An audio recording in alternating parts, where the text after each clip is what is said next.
marcas. La B. ¿Ves el B labial? El arco de Cupido. Todos tenemos esta cosita. Todos. Lo llamamos un filtro. Filtro. Sí. Filtro. ¿Lo escribo? Filtro.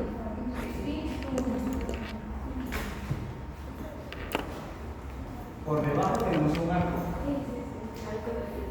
El arco de Cupido. El arco de Cupido. Y mucho más notorio en vez el tubérculo labial. Nosotros casi no es notorio, pero el recién nacido es muy prominente porque ayuda a la succión, a la lactancia. Entonces tenemos externamente las comisuras locales. Este borde lo llamamos bermellón de los labios. Bermellón. Bermellón de los labios. No, es como. Bermellón.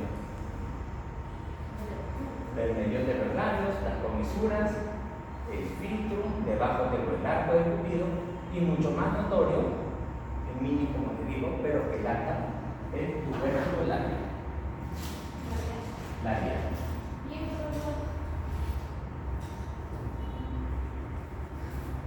Ah, este es un surco. Mento labial. De la cara. Pero viene bien marcado. Ahí está. Mento. El surco mento labial. Eso vamos a ver externamente. ¿Hasta acá alguna pregunta? Sí, yo necesito. No sé, todo. Si ustedes se muerden su labio, muérdanse despacito, van a sentir unas bolitas en su labio. ¿Sí? ¿No? Sí, muérdanse despacito. Sienten como unas bolitas. ¿Esas bolitas qué vienen a hacer? Ah, sí. Mira, guarda todo. Son glándulas salivales. Pero son glándulas salivales menores, producen poca cantidad de saliva, solamente para aumentar la región labial. Por ejemplo, las glándulas salivales mayores, las que producen mayor cantidad de saliva, ¿cuáles son? Su maxilar y su língua. Estas son las mayores, pero también tenemos glándulas salivales menores. Una de ellas, labial, porque se enreda. Pero ¿qué nos puede pasar? Que estemos comiendo, por ejemplo, ahora más tarde que vamos a comer pan con palta, y de casualidad se muerden el labio. ¿Y qué es el mucoseno?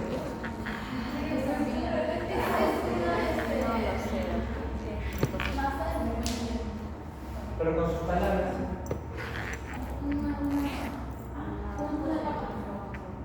¿Qué es lo que sucede? Mira, se muerden y el conducto excretor lo tapa. Entonces la glándula salival comienza a llenarse de saliva. Está lleno de saliva, nada. ¿Qué solución tiene el mucoseno? Cheque, una base en lugar, cuchillo. Lo primero, con sus dedos, presionar para tratar de drenar esa saliva. Y si no, y si sigue aumentando, ahí sí, una incisión, extirpar la glándula y luego suturar. Se elimina. Pero eso ya es el último camino. No, es una glándula salival con el conducto obstruido. No se inflama, lo que se hincha por la cantidad de saliva que hay.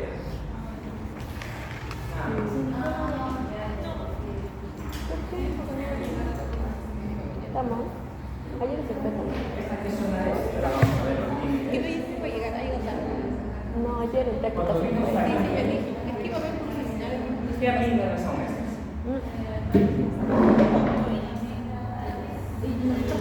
¿Qué amígdalas? Son las amígdalas. Nico ya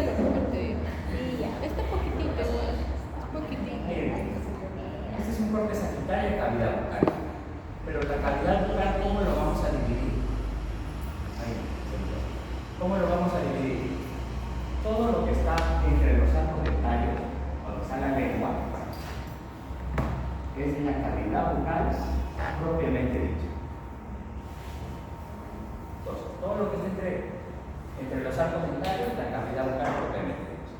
Pero ¿cómo se llama el espacio que está entre los dientes y el labio? Tiene un nombre. Vamos a llamarlo vestíbulo.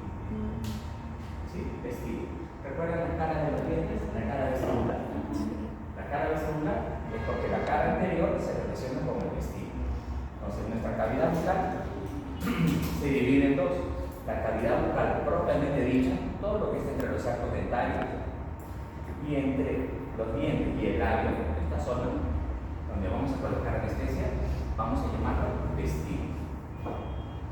¿Sí? ¿Hasta ahí alguna pregunta? Todo es un vestíbulo. Por ejemplo, mire, todo esto es un vestíbulo. Todo lo que está entre los dientes y los labios.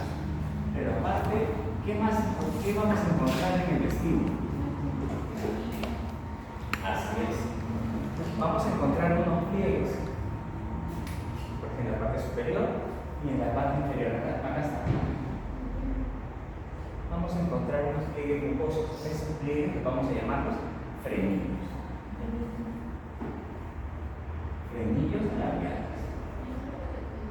¿Cuántos vamos a tener? Miren, los más grandes están entre los incisivos centrales. Entonces es frenillo labial medio, superior y frenillo labial medio inferior. Por lo general, ¿con quién se relaciona? Está en el centro de los dos incisivos centrales. Pero también vamos a tener más pequeños frenillos labiales laterales. Estos sí son varios, puede haber 2, 3 o 4. ¿Dónde se van a ubicar? Entre tanino y premolares. Aparte de estos frenillos, en este vestíbulo, ¿qué vamos a tener? Si nosotros jalamos el labio, vamos a tener un surco acá. Se llama fondo de surco vestibular. Entonces, en el vestíbulo hay dos cosas importantes: los frenillos y el fondo del surco vestibular. Aparte, ¿ven algo raro en estos dientes? Le falta un diente. Acá. ¿Ven algo, otra diferencia? Tiene sarro. ¿Algo diferente? ¿Ven? No, otra. Tiene un diente más blanco que otro. El canino Ah, está sí. raro. Este es un canino del siglo. Un canino de Canino de de ese. Por el color, color. por el color y por el tamaño. Es chiquitito, ¿no? Los dientes de los niños son más blancos. Los dientes permanentes son más amarillos porque su dentina es más gruesa. Entonces tienen el incisivo central, lateral, el canino debe estar acá.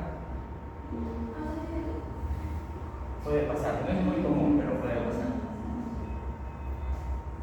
Uno lo puede sacar por el tamaño y otro por la coloración. Profesor, ¿entre dónde se ubican el frenillo labial inferior? Entre los incisivos centrales. ¿El inferior? Inferior también. Esa es una guía.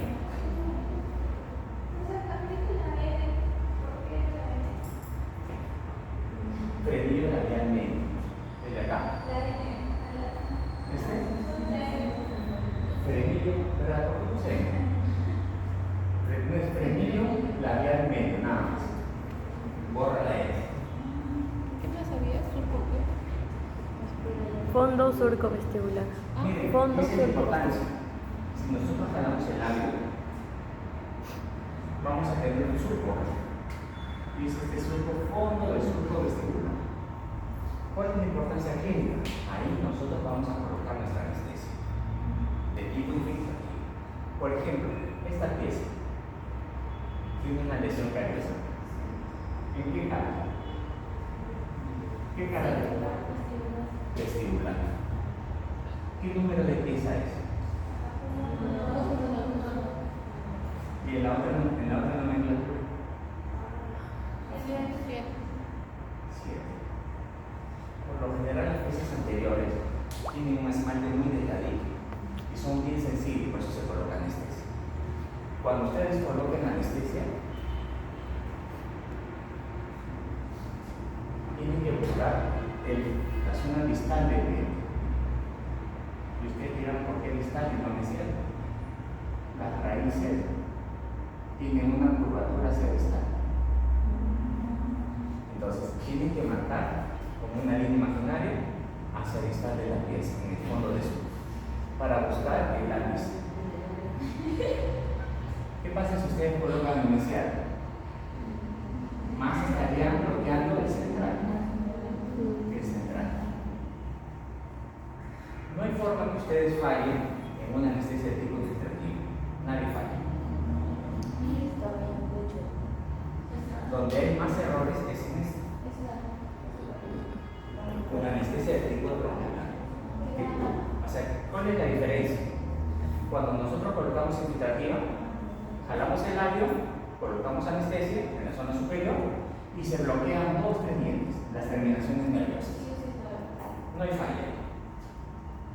Pero ¿qué sucede en el maxilar inferior? Si nosotros acá en el fondo de su jalamos el labio y colocamos anestesia, solamente se queda por fuera, no penetra el diente. Y ustedes dirán, ¿por qué no penetra el diente? El maxilar inferior es un hueso muy denso y no deja que penetre la anestesia. Entonces, ¿qué tenemos que hacer? Tenemos que colocar anestesia en el tronco nervioso. Por eso se llama la anestesia de tipo troncular. ¿Algunos de ustedes le han puesto anestesia troncular? ¿Le han extraído su muela de juicio? Sí. ¿Qué sintieron al dormir? ¿Qué sintió adormecido usted? La mitad. No, la lengua. Si sintió adormecido la lengua, ¿qué nervio se bloqueó? Igual. ¿En qué más sintió adormecido? El labio. Por ejemplo, si se adormeció el labio, ¿qué nervio se bloqueó? ¿Qué nervio sería?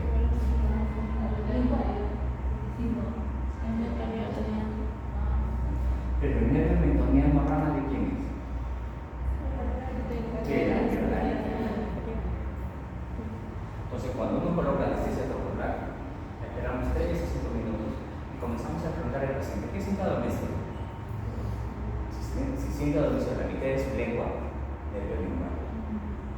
Pero todavía no bloquea a las piezas dentales, tiene que sentir adormecido su labio. Si siente adormecido su labio, hemos colocado una buena técnica. Pero si hemos colocado anestesia, pasan 5 o 10 minutos. ¿Siente algo adormecido? Nada. Hemos colocado anestesia por cualquier lado. Ese lugar es por detrás de la persona. Por detrás, ¿qué son? ¿Cómo se llama ese agujero? Alveolar inferior. Tenemos que buscar el agujero alveolar.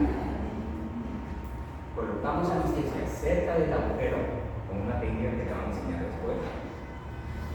Y el paciente va a sentir adormecido ese labio. Entonces, cuando siente adormecido ese labio, se ha bloqueado todos los dientes de ese labio. O sea, si uno desea, si tiene caries el paciente, tú puedes curar todos los dientes, hasta la mitad. Porque se bloqueó todo el tronco nervioso. Pero acá, solamente las terminaciones. Pues cuando uno coloca infiltrativa, puede curar todos los 3 dientes. Troncular, toda la herniada puede estar. ¿Hasta acá alguna pregunta? ¿No? Por ejemplo, nosotros hay un tope, ¿no? ¿Cuántos cartuchos de anestesia podemos colocar?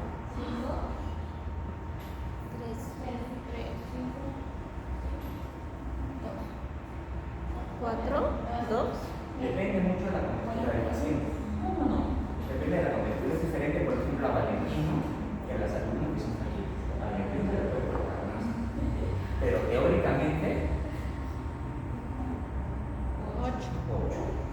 Pero nadie en su sano curso va a colocar 6 o 7 cartuchos. Yo lo máximo que he colocado 4. Cuando coloco 4, el paciente le sigue doliendo, ahí para. Y ya quizás tiene un proceso infeccioso. Recuerden cuando hay infección, por ejemplo, queremos sacar el diente. ¿Qué pasa si el diente tiene infección? Su pH es ácido. Y cuando es ácido, digamos, bloquea la anestesia, la anestesia no se afecta. Entonces, la única forma es medicarlo, que baje la infección y ya en una segunda cita podemos hacer. Eso podemos hacer. Pero a veces el paciente dice, no, sáquenme, pero yo aguanto. No aguanta. La extracción es muy doloroso. Con anestesia y todo se siente.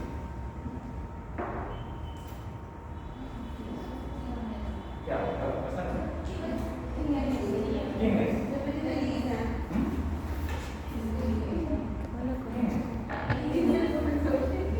No, pero por el reflejo.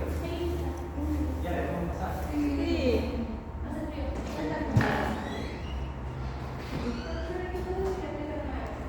¿Perdón? Se muere. Recuerda que la anestesia es tóxica, no produce toxicidad. Aparte, la anestesia en el cartucho tiene, por ejemplo, lidocaína, ¿no? Y por lo general nosotros usamos como un vasoconstrictor.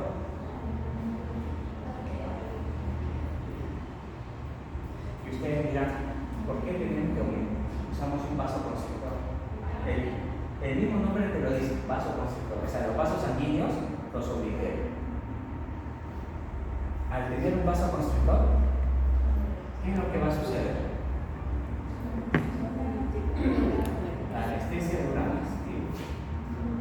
Por ejemplo, si nosotros usamos solamente lidocaína, más o menos tenemos 50 minutos para trabajar. Si colocamos lidocaína con epinefrina, tenemos 2 horas y pico para trabajar. Es bastante. A los vasos sanguíneos, al obliterarlos también, menor sangrado cuando extraes. Entonces tienes más tiempo de trabajo y sangra menos. Está perfecto. Pero, ¿qué es lo que ocasiona la epinefrina? Tiene que haber siempre algo negativo.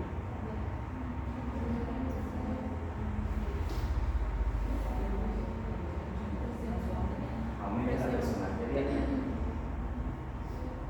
y también aumenta el pulso.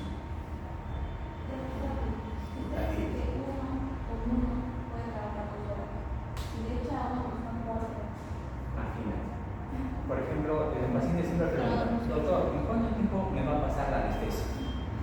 Y eso es muy variable. Hay pacientes que a las 3-4 horas le pasa, otros a los 7. Un paciente sin usted que había pasado como 12 horas y no le pasaba. Yo estaba con miedo, pero decía, ya le va a pasar, ya le va a pasar. Ya le va a pasar. Y le pasó el día siguiente. Es muy variable. Dentro de su historia clínica, ustedes tienen que preguntar siempre. Así es, si el paciente es cardíaco. Así es. Si el paciente es cardíaco o diabético, tenemos que usar anestesia sin vasoconstrictor. Sin vasoconstrictor. Que no obligue. ¿Por qué? Si es cardíaco, tiene presión arterial, pulso, escucha, le va a comenzar a doler la cabeza, se va a poner acelerado. Así dure menos tiempo, tienes que ser rápido. No te puedes demorar.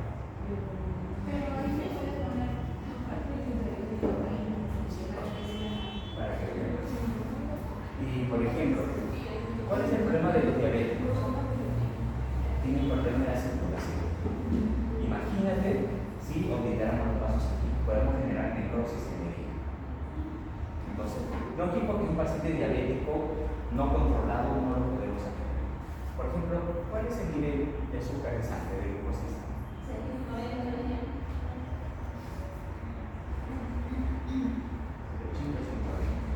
Por ejemplo, es un paciente que dice, sí, soy diabético y está controlado, ¿hace cuánto tiempo se controla? No hace mucho tiempo. Al paciente no se le cree nada, ni su nombre, nada. Entonces, ¿qué haces? Un examen de glucosa. ¿Cuál es un examen de glucosa? 10-15 horas. cuando vea su examen y de verdad tiene ese porcentaje, pues es importante. Si no, ¿cuál sería el riesgo si atendemos a un paciente diabético mayor? Sangra mucho. Mayor sangrado. Vas a entrar más. Estás utilizando una anestesia, si vas a protector, y sangra más. ¿Cuál es otro riesgo que tenemos a atender a un paciente diabético? Todo un paciente diabético cicatriza mal. Mala cicatrización. Mala cicatrización. Y todavía para colmo, sangra mucho, cicatriza mal y se infecta. ¿Y de quién es la culpa? ¿Del paciente o de nosotros? De nosotros. ¿Por qué? Por no mandar un simple examen de glucosa de 15 segundos. Entonces, pacientes diabéticos tienen que estar controlados. Si no, mira, es un dolor de cabeza, cicatriza mal, se infecta, hay otra. Y ahora los pacientes por cualquier cosa meten juicio. Sí. ¿Alguna pregunta? ¿No?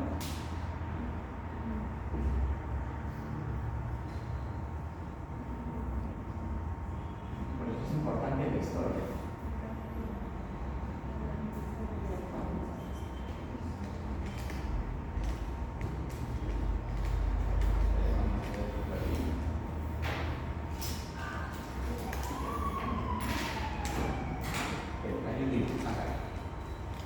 Por ejemplo, acá tenemos la región vocal, la calidad vocal. ¿Cuáles son sus límites? En la pared anterior, ¿con quién va a limitar? Con los labios. No se ve muy bien, pero en la región labial.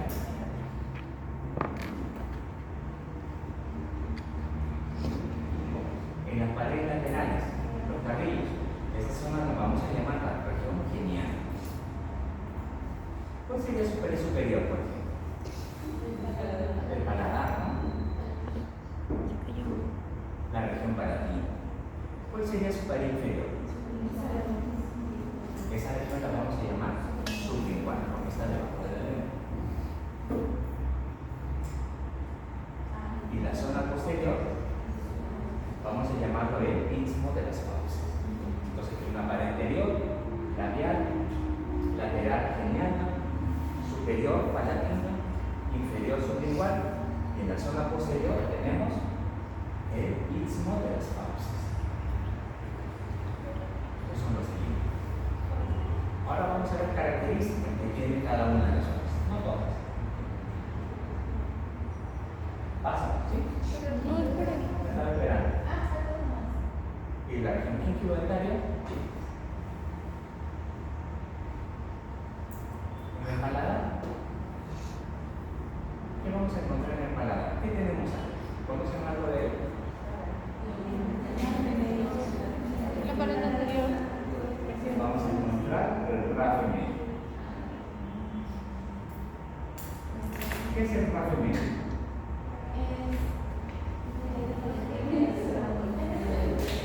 Es la elevación, digamos, que está entre esta sutura. Esta sutura, por debajo, es la sutura intermaxilar. Sobre esta sutura intermaxilar tenemos el rafe medio. ¿Qué más tenemos? Rugas. Esta zona la vamos a llamar ruga palatina.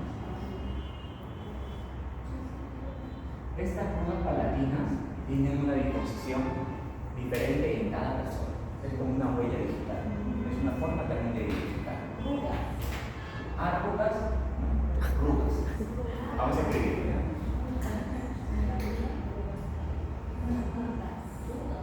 Rugas. Y sobre todo lo vamos a encontrar en el sector anterior. En el sector posterior, esos puntitos que vienen a ser. En el paladar también tenemos glándulas salivales. Es decir, digamos, por ahí drenan las glándulas salivales palatinas. ¿Alguien recuerda el nombre de este agujero? Digamos, el agujero incisivo es cuando nosotros vemos cráneo, pero cuando hay mucosa, Esta elevación se llama papila incisiva.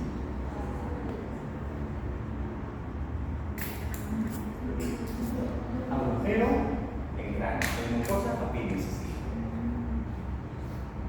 El paladar, nosotros cómo lo vamos a dividir en dos. Paladar duro y blando. ¿Cómo vamos a diferenciar? Si vemos un paciente, ¿cómo podemos saber hasta dónde llegar? Recuerden que cuando nosotros sacamos una prótesis, la prótesis solamente tiene que estar en paladar, no en plano.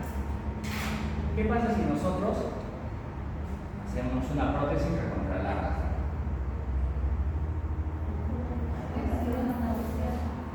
Náuseas. Generamos náuseas en el paciente. ¿Y cómo podemos saber cuál es la división? Al paciente se le dice que diga la letra A, pero A seguido. Al decir A, comienza a vibrar el paladar plano. Y vamos a saber hasta dónde debemos llegar.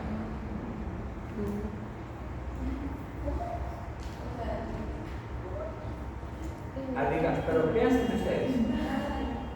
¿Qué hacen ustedes?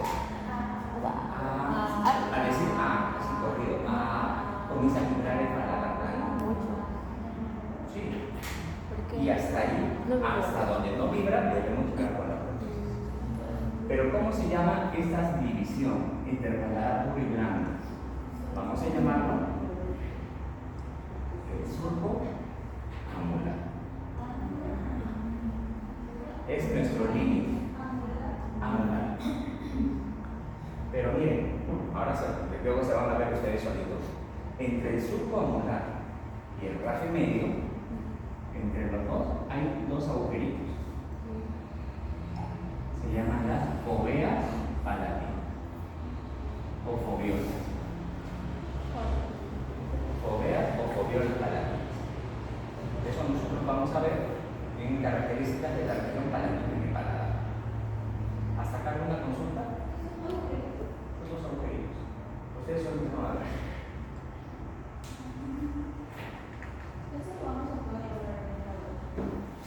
Se ve el raje, se ve la papila, se ve las foviolas no se ven. El surco anular no se ve. Sí, casi todo. ¿No? Sí.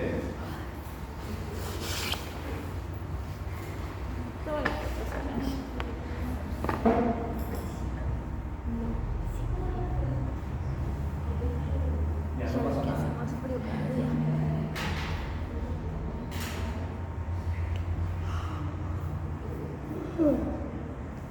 ¿Cómo no está por sueño, no? Se le ven sus amalgamas. Ahora sí, bueno. Porque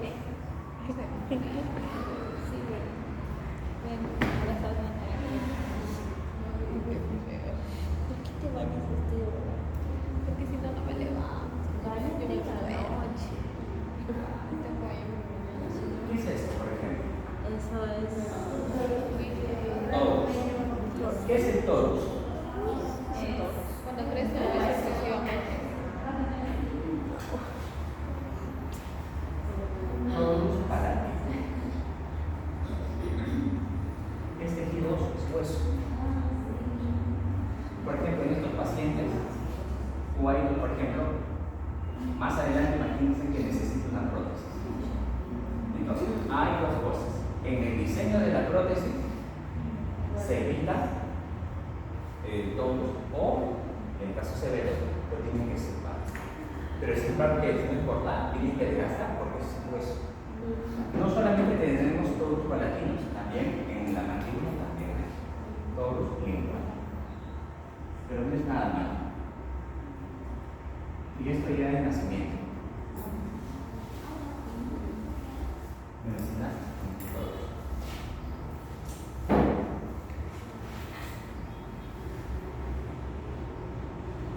Nosotros hemos tocado ese tema ya antes. El agujero incisivo, el palatino, los agujeros palatinos. Y lo que vamos a ver son las suturas. Acá vamos a cambiar un poquito. ¿Cómo llamaremos esta sutura? rápido, ¿no? Pero ¿cómo se llama esta sutura? Como está entre los dos maxilares, sutura intermaxilar.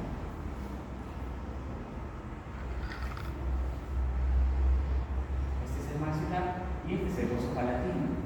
¿Cómo llamaremos esta sutura? Sutura interpalatina. Ahora tenemos otra sutura.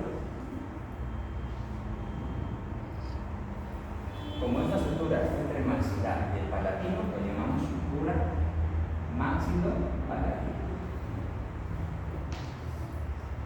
Entonces, en nuestro paladar, tres suturas: intermaxilar, interpalatina y maxilopalatina. Y los agujeros que ya hemos estudiado: el incisivo, los palatinos mayores y los palatinos menores.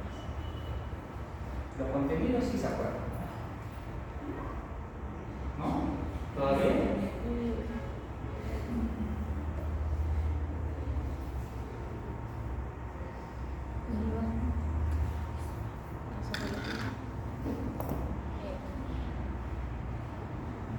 Corramos.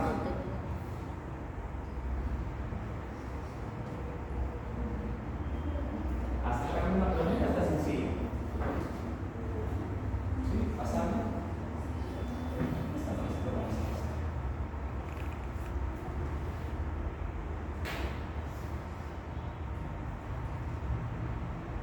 Ahora, ¿qué es una área extra?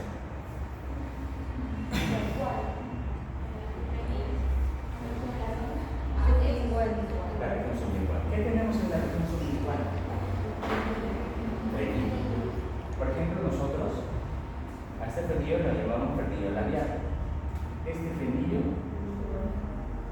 sublingual. ¿Qué sucede?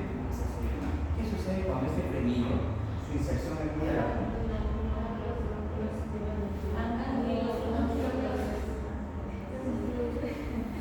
¿Cómo nos damos cuenta que el paciente tiene una inserción muy a la punta? No podemos ver. Y tampoco saca la lengua. ¿Y cuál es el procedimiento quirúrgico para poder cortar? Frenectomía. Frenectomía. Es lo ideal hacerlo en niños, no en adultos. ¿Por qué? Por la terapia del habla para los adultos. Por ejemplo, un adulto, si nosotros cortamos el frenillo, no puede pronunciar la R. No crean que cortando el frenillo va a comenzar a hablar normal. Tiene que pasar el terapia de lenguaje. En cambio, un niño, como está recién aprendiendo a hablar, se le corta y luego se le enseña a la lección de las palabras. Da un poquito de temor hacerlo en niños. Algunos lo hacen en pequeñitos de meses, frenectomía. Mientras más pequeñito, más pequeño, y lo cortan así más en el. Como el niño. Sí, sí, no necesito. Pero si necesito hacer, no necesito, no se puede. ¿Pero no le duele? Claro, que le va a doler, pero no se va a cortar.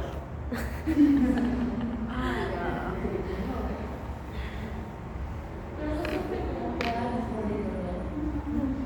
Se va a cortar. Se va a cortar. Es un corte nomás. Sí, pero cuando quiero. Te queda de colegio. Lo que La sí, por tos. ejemplo, ahí tenemos, yo me acuerdo mucho de la época de la universidad. Estaba de salto con un amigo, estaba viendo qué estaba haciendo. Y estaba haciendo una frenectomía.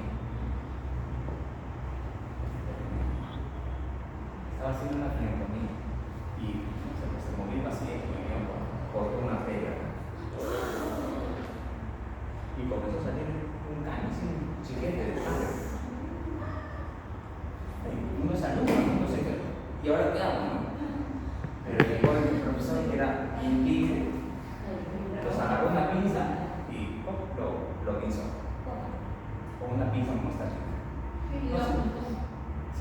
Al pinzarlo se lo graba.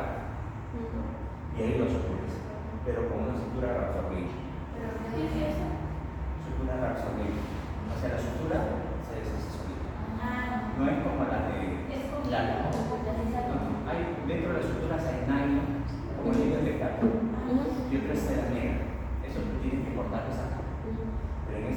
cuando es vasos sanguíneos son absorbibles. Se les llama cardio.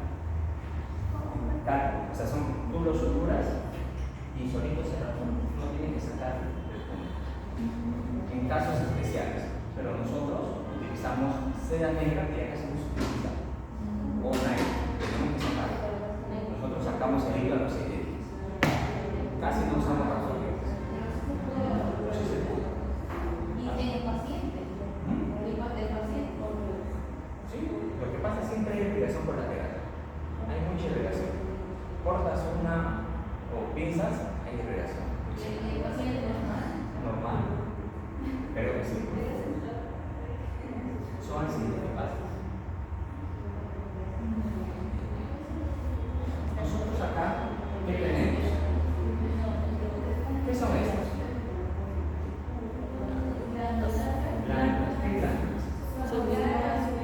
¿Y cuál es cuál?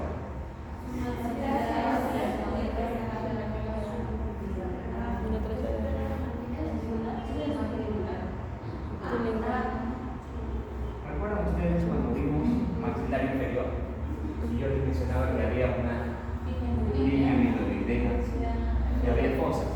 Fosa sublingual y fosa submaxilar. Eso ya les había enseñado. ¿Por qué? Porque vamos a encontrar esta glándula.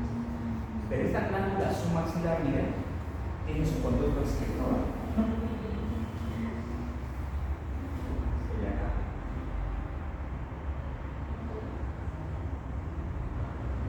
Este conducto excretor, vamos a llamarlo el conducto de Watt.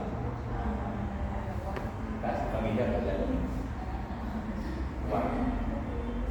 Y mucho más pequeñitos, estos conductos secretores se llaman ribidios. Entonces, ¿y el de la parótida cómo se llama? Estero.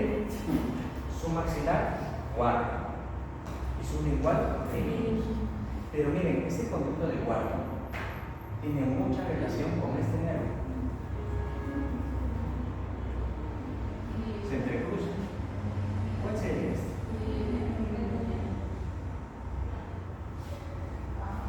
Con el nervio lingual. Se entrecruza. Y cuando lo veamos en práctica, este nervio lingual tiene ramificaciones que aparecen como una escobilla. El nervio lingual, ¿qué inervado? ¿Se acuerdan? El lingual, ¿cuál sería su distribución? El nervio lingual. Los dientes, lengua, los dedos anteriores y también, si ustedes ven, se va hacia las glándulas salivales. Eso nosotros vamos a encontrar en su sublingual. ¿Qué pasa?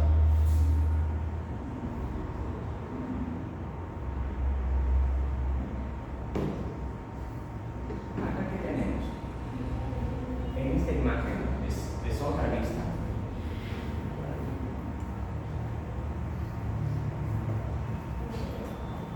Hacia arriba. ¿Cuál sería esto?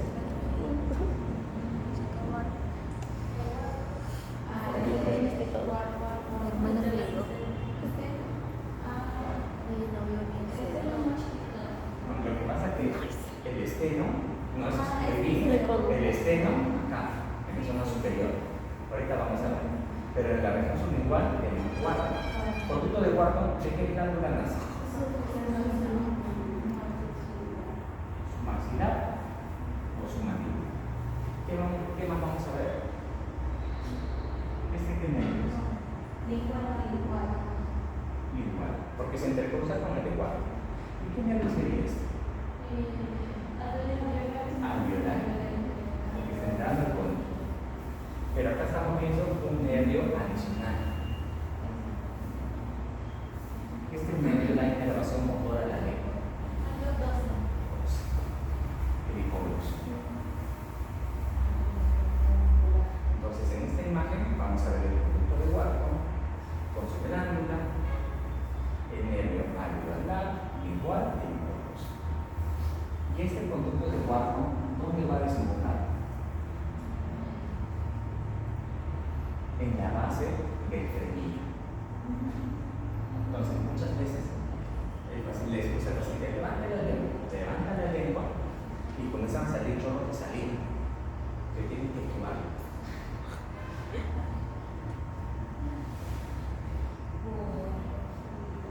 Digamos, esto es lo que ustedes me dijeron.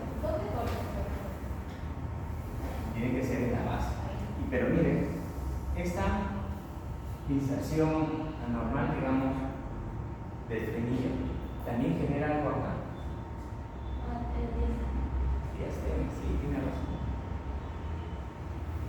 Muchas veces se hace tratamiento de ortodoncia, todo, pero hasta no solucionar el problema del frenillo, esto lo va a seguir abriendo.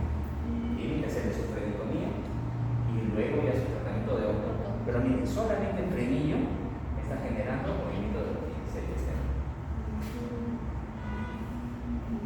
Creo que todos tenemos algún amigo que no pronuncia la palabra, la letra R. Y muchas veces es por eso. ¿No tiene un amigo?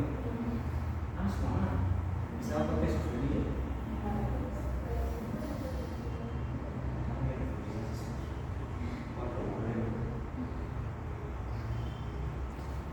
Ahora, aparte de los sencillos, ¿qué tipo de sencillos tenemos? Adelina. ¿Qué más?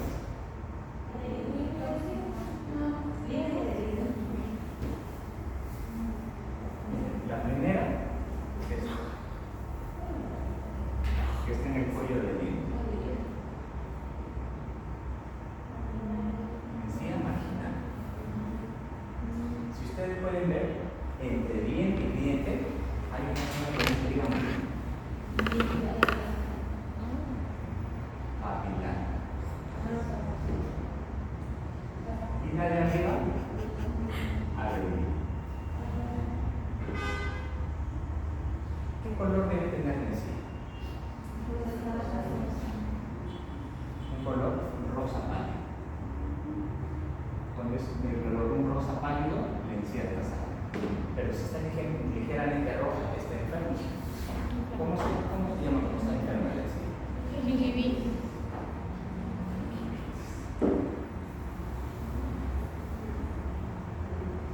Por ejemplo, si es solamente una zona, gingivitis localizada. Pero si el paciente tiene un cochinito y dice toda la boca, gingivitis generalizada. ¿Cómo podemos solucionar la gingivitis? Si el paciente se cepilla bien, en días se soluciona eso. Nosotros, digamos, ¿qué hábitos debemos tener bien? Porque nosotros vamos a hacer el ejemplo del paciente. Cepillado. Pero si nosotros no cepillamos bien, ¿cuántos han cepillado la boca de él? Todos. ¿Cuánto tiempo se demora? Y sean sinceros. 3 minutos. 3 minutos, mentira, nadie se demora 3 minutos. Eso te dice. 50 segundos. Depende de la 50 Vamos a segundos. hacer un ejercicio. Se van a cepillar los dientes y van a tomar tiempo. Van a tomar tiempo. ¿Cuánto se cepilla? Pero ahora no más. Cepillas y tomen tiempo. Por lo general, Eso es. 50 segundos, ya tiene 10 segundos.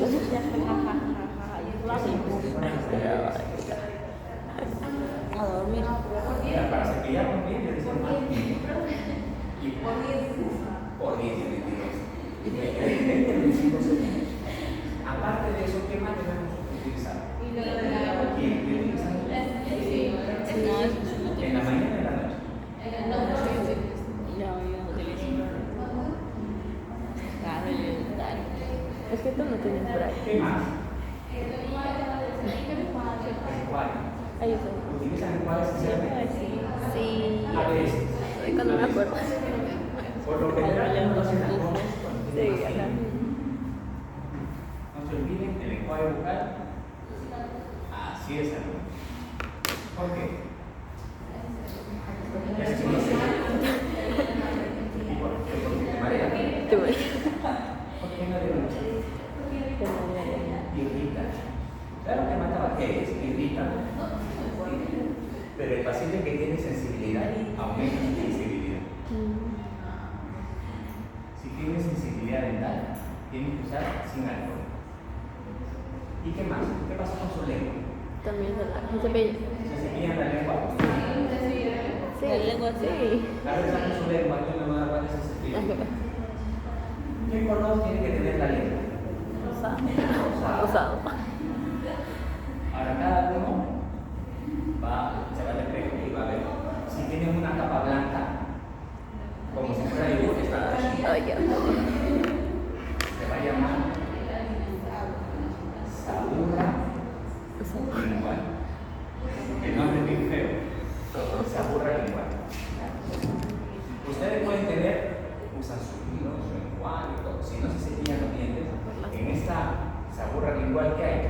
bacterias, hay el resto de alimentos, Ya no la vieron la ley. eso es una Está alergia. rojo.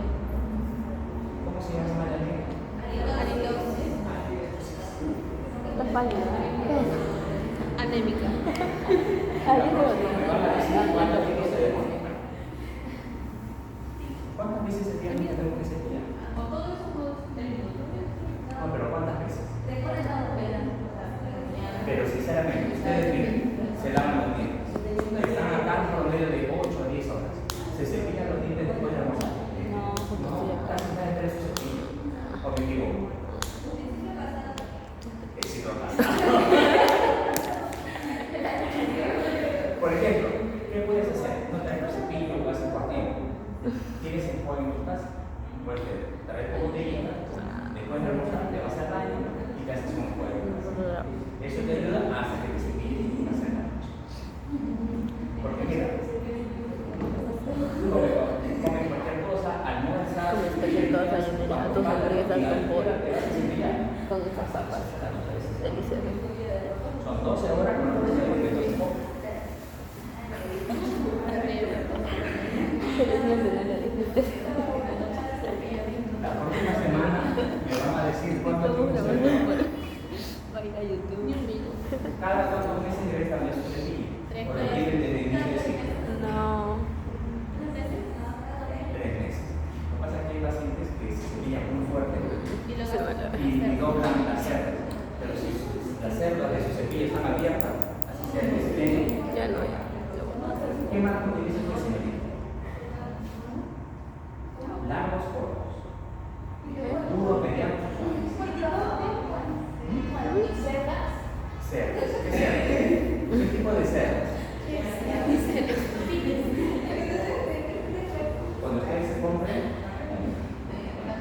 Cuando se compren unos cepillos, cerdas, medianos, duras, No.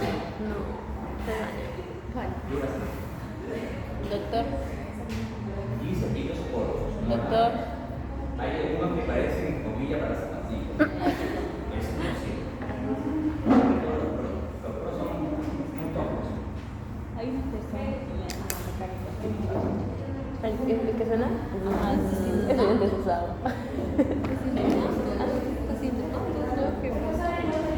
A mí me gusta así.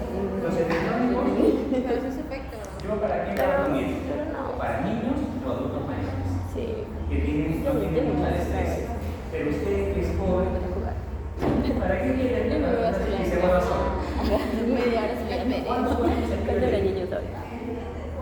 Luego, ¿por qué no funciona la pila? En 69. ¿Usted cree que lo va a cambiar a los 2 meses? Le va a dar pena botar y lo va a usar. ¿Y por qué no se cepillo normal? Un cepillo. Entre 5 a 12 soles. Depende de la marca. Ahora Si es de 12 soles, le da pena botar. El eléctrico. Peor todavía. Lo lavo con agua caliente. No, el tema que vamos a ver, que recién es un tema de diario. No es muy largo, sin dormirse. Meninges y sistema Ventricular. ¿Quién? ¿Y por qué no toma? Pero yo no me he dado cuenta.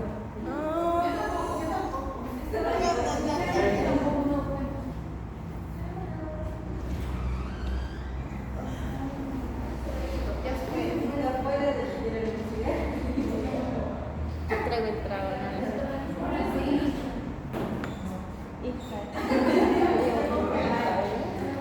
¿Y su gorro? Casi me traigo. Ok, vamos a ver más bien. ¿Qué son las meninges? ¿Qué son? ¿Qué etapa, señorita? ¿Qué curas? Entonces hoy lo vamos a reconocer las diferentes capas meningiales